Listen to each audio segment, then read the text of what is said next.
तो जय हिंद बोलना और नमस्ते करना बहुत अच्छी बात है। बच्चे में शुरू से ही हमारे देश के प्रति लगाव होगा इन शब्दों से।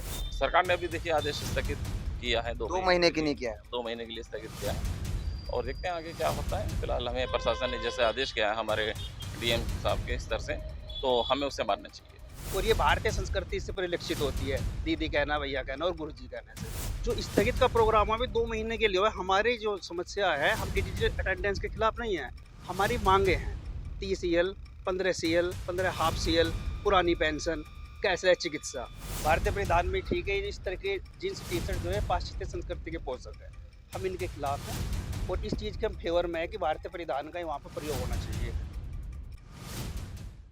संभल जिले में जिला प्रशासन द्वारा स्कूलों को लेकर एक आदेश जारी किया गया है। उसमें कहा गया है जो अध्यापक हैं स्कूल के अंदर मोबाइल का प्रयोग ना करें और जो कपड़े उनके जो टीचरों के कपड़े होंगे तो उसमें टी शर्ट और पैंट का इस्तेमाल ना किया जाए। काफ़ी सारे मतलब फरमान जारी किया गया है। उसमें जो स्टूडेंट हैं स्टूडेंट से भी कहा गया है कि नमस्ते और जय हिंद का इस्तेमाल करें। मेरे साथ कुछ अध्यापक हैं, उनसे बात करूंगा, जानूंगा कि जो जिला प्रशासन का जो आदेश आया है ये कितना सही और इसको कितना माना जाएगा। सर, सबसे पहले आपका नाम जानना चाहेंगे और जानना चाहेंगे जो जिला प्रशासन का जो आदेश आया है संभल जिला के, तो इसको कितना माना जाएगा अध्यापकों द्वारा। मेरा नाम रविंद्र कुमार है, मैं एक अध्यापक हूँ। इसको पूरा-पूरा माना जाएगा। जय हिंद बोलना बच्चों के लिए बहुत अच्छी बात है, उससे हमारे देश का नाम जुड़ा हुआ है। ये हमारी भारतीय संस्कृति से ओतप्रोत है। तो जय हिंद बोलना और नमस्ते करना बहुत अच्छी बात है। बच्चे में शुरू से ही हमारे देश के प्रति लगाव चले होगा इन शब्दों से। और अगर जो आप अध्यापक हैं, आप पर भी रोक लगाई गई है, खास तौर से आप मतलब टी शर्ट पैंट का इस्तेमाल नहीं कर सकते और मोबाइल का प्रयोग नहीं कर सकते, इसके लिए क्या मतलब ये क्या है? सही बात है, हम लोगों को भारतीय परिधान का ही वहाँ पर प्रयोग करना चाहिए। भारतीय परिधान में ठीक है, इस तरह के जीन्स टी-शर्ट जो है पाश्चात्य संस्कृति के पोषक है। हम इनके खिलाफ हैं और इस चीज़ के हम फेवर में है कि भारतीय परिधान का ही वहाँ पर प्रयोग होना चाहिए। वो अच्छा है, समाज के लिए एक अच्छा संदेश है और उसके हम प्रशासन के साथ हैं इस चीज़। सर, अगर छात्रों की बात कर लें, जैसे छात्र स्कूल में सर कहते हैं, उसको सर हटाकर अब गुरुजी कर दिया गया है और जो मैम कहा जाता है उसकी जगह दीदी कर दिया गया है। तो ये कितना सही रहेगा, ये जो बच्चों का कहना रहेगा टीचरों को? ये ठीक रहेगा, दीदी कहना और गुरुजी कहना बहुत अच्छी चीज़ है।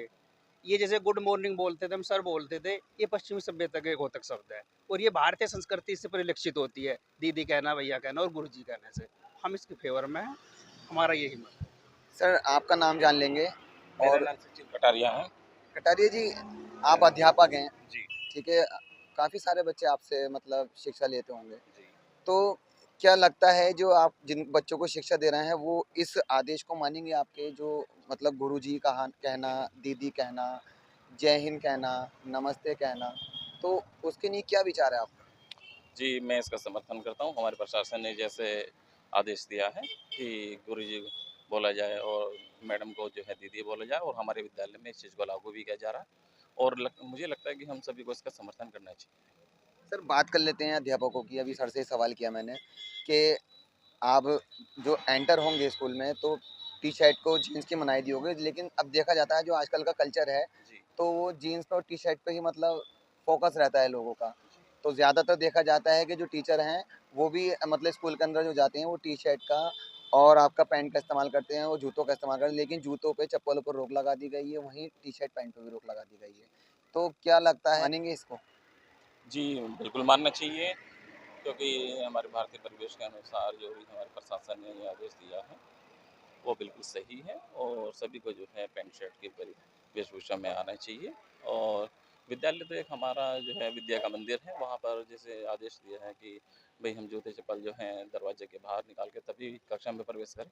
मैं इसका समर्थन करता चलिए, आप समर्थन कर रहे हैं, हूँ। जी। लेकिन काफ़ी सारे शिक्षक हैं, इसको कौन-कौन मतलब मानेगा इस आदेश को? अब देखिए मानना तो ये सभी को चाहिए देखा क्योंकि जाता है कि आप लोगों में भी अलग-अलग संगठन बने जी हुए हाँ, हैं, अलग-अलग मोर्चे बने हुए हैं। एक मोर्चा मानता है, दूसरा जी। मोर्चा खिलाफ खड़ा होता है। अभी पिछले भी आपके कोई प्रदर्शन हुए हैं, हाँ, हाँ। तो सबने अलग-अलग अपना मतलब राय दी है, कोई जी। मानता है, कोई नहीं मानता, तो इसके लिए आपका क्या विचार है? देखिए मानना तो सभी को चाहिए क्योंकि हमारे राष्ट्रीय शैक्षिक संघ ने भी अभी धरना दिया था। कुछ उसमें माँगे थी डिजिटल अटेंडेंस को लेके कि उसमें अटेंडेंस डिजिटल ना हो और सरकार ने अभी देखिए आदेश स्थगित किया है 2 2 महीने महीने के के लिए, लिए किया है। 2 महीने के लिए स्थगित किया है और देखते हैं आगे क्या होता है। फिलहाल हमें प्रशासन ने जैसे आदेश किया है हमारे डीएम साहब के स्तर से, तो हमें उसे मानना चाहिए। मायावती का एक ट्वीट आया है सर, उसमें मतलब आप लोगों की कोई आवाज़ उठाई गई है। तो अब आप मायावती का समर्थन करेंगे या जिला प्रशासन का समर्थन करेंगे? हम जिला प्रशासन का समर्थन करेंगे और जो अभी 2 महीने के लिए स्थगित किया गया है, अभी हम उनसे संतुष्ट नहीं हैं। नहीं, अभी जो मैं आपको बताऊँ मुज़फ्फरनगर के अगर जिला प्रशासन की बात करूँ, उन्होंने कोई अलग फरमान जारी किया। संभल के प्रशासन की बात करें, उन्होंने अलग फरमान जारी किया। उसको लेकर ये ट्वीट आया है, आपको लेकर भी और मुज़फ्फरनगर को लेकर भी।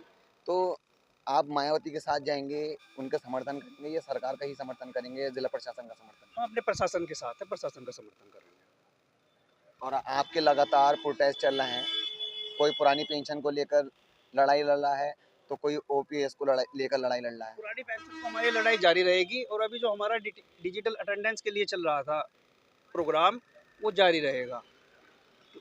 जो स्थगित का प्रोग्राम अभी 2 महीने के लिए हुआ है, हमारी जो समस्या है, हम डिजिटल अटेंडेंस के खिलाफ नहीं है। हमारी मांगे हैं 30 सीएल, 15 सीएल, 15 हाफ सीएल, पुरानी पेंशन, कैशलेस चिकित्सा। हम वो चाहते हैं कि अगर हमारी ये मांगे मान ली जाए, उसके बाद हम विचार करेंगे। और हमारा 29 जुलाई का राष्ट्रीय शैक्षिक महासंघ का कार्यक्रम है लखनऊ में। अगर हमारी ये मांगे नहीं मानी जाती है, तो हमारा कार्यक्रम होगा 29 तारीख। लड़ाई जारी रहेगी, लेकिन जिला प्रशासन का आदेश मानेंगे। मायावती ने आपका समर्थन किया है, उनके फेवर में नहीं है आप, तो किसके फेवर में हैं आप? हम जिला प्रशासन के फेवर में हैं, क्योंकि जिला प्रशासन से हम जुड़े हुए हैं टीचर, और यानी जो हमारे किसी से द्वेष नहीं है। हमारा क्या है कि जो हमारी मांगे है सिर्फ ये मान ली जाए। तो यानी हमारे जैसे हमें सिर्फ 14 ही सीएल मिलती है पूरे साल में, और गर्मी की छुट्टी, सर्दी की छुट्टी। हम चाहते हैं कि हमें 31 ईएल मिले, जैसे और भी विभागों में मिलती है। हमें ईएल की हमारी वो है मांग के, हमारी ईएल हो जाए, हाफ सीएल हो जाए, ताकि कोई टीचर जैसे कोई लेट हो रहा है तो कम से कम वो हाफ सीएल का यूज़ कर सके अपना। जैसे कोई स्कूल में कोई यानी दुर्घटना हो जाती है बाई चांस, तो उसको घर जाना है, तो उसका हाफ ईएल यानी हाफ हाफ सीएल को उसको वो हो जाए, यूज हो जाए उसका। ये है हमारा। तो आप कितना अमल करने जा रहे हैं जिला प्रशासन के आदेश को? हम पूरा जो कपड़ों पर रोक लगाई है, मोबाइल पर रोक लगाई है, जूते चप्पलों पर रोक लगाई है, कैसे एंटर होंगे स्कूल में? स्कूल में जो भारतीय परिधान है हम उसी में एंटर होएगा। जिला प्रशासन का जो आदेश है हम पूर्णतः उससे वो है, समर्थन है उनका। समर्थन आपका मतलब प्रशासन को रहेगा। मोबाइल पर सर, रोक नहीं लगाई गई है। मोबाइल पे प्रतिबंध रहेगा ना, मोबाइल क्लास में? प्रतिबंधित रहेगा। मोबाइल क्लास में जो हमारे शासन के, जो हमारे विभाग के ऐप है, उनका प्रयोग करना है, दीक्षा का प्रयोग करना है, निपुण का प्रयोग, उनके लिए मोबाइल रहेगा। सर मैं अपने निजी प्रयोग के लिए मोबाइल के लिए आगे अपरिहार्य स्थिति है तो उसका यूज करना चाहिए, अननेसेसरी उसका प्रयोग नहीं करना चाहिए। सर एक सवाल आपसे ये कर लेता हूँ। सरकार ने अभी स्मार्ट स्कूल किए हैं, जहाँ पर वाईफाई भी लगाए गए हैं, कैमरे भी लगाए गए हैं, एलईडी भी लगाई गई है वहाँ पर। तो ये उसमें सहूलत दे दी गई है टीचरों को कि बच्चे जो है आसानी से शिक्षा ले सकें। लेकिन कहीं कहीं देखा जाता है, जो गांव में जो स्कूल बने हुए हैं वहाँ पर लाइट की व्यवस्था नहीं है, लेकिन वहाँ एलईडी लगा दी गई है और वाईफाई भी लगा दिया गया है। मेरा सवाल नहीं है, आपके ही मतलब एक अध्यापक थे, उन्होंने इस बात को कहा था। तो इस पर सरकार कब गौर करेगी, जहाँ लाइट नहीं पहुँची है, जहाँ वाईफाई पहुँच गया है और उनको फैसिलिटी नहीं मिल पा रही है? अगर आप रास्ते में चल रहे हैं तो रास्तों में स्कूल पहुँचने में गड्ढे हैं, पानी खड़ा मिलता है। तो स्मार्ट स्कूल करने से क्या फ़ायदा, फिर नए नए आदेश आ जाते हैं।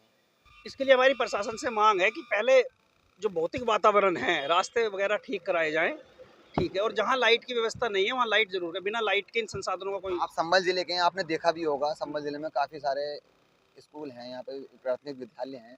वहाँ पर कहाँ मतलब फैसिलिटी है, कहाँ नहीं है, तो आपके संज्ञान में हो गए ना? हाँ, लगभग संभल के जितने भी विद्यालय हैं, लगभग सभी विद्यालयों में लाइट की तो व्यवस्था है। लाइट की व्यवस्था सभी विद्यालयों में। तो सर आप भी जूते चप्पल उतार कर जाएंगे घर से? जी देखिए, घर से तो पहन के जाएंगे, लेकिन कक्षा में प्रवेश करने से पूर्व ही हम कक्षा के बाहर मतलब क्लास में जो है वो जूते चप्पल लेकर नहीं जाना है। हाँ, और छात्रों को फिलहाल नहीं कहा गया है इसमें, जो नहीं, छात्र छात्राएं होंगे। छात्र और अध्यापक, छात्र मतलब ये जो हमारे शिक्षक हैं वो भी, शिक्षिकाएं वो भी, और छात्राएं दोनों, वो भी जो है जूते चप्पल वो कक्षा में प्रवेश करने से पहले दरवाजे पर निकाल के तब प्रवेश करें। तो जिला प्रशासन का जो आदेश आया है इसको मानेंगे और सबको मनवाएंगे भी आप? हाँ जी, हम जिला प्रशासन के आदेश से बिल्कुल समर्थन करते हैं और हम इस आदेश को बिल्कुल मानेंगे। बहुत बहुत शुक्रिया आपका। तो देखा आपने, मेरे साथ अध्यापक मौजूद थे, उन्होंने कहा कि जिला प्रशासन का जो भी आदेश है उसको हम मानेंगे और दूसरे अध्यापकों को भी मनवाएंगे। फिलहाल ये तो आने वाला वक्त ही बताएगा कि कौन इस आदेश को किस तरह मानता है।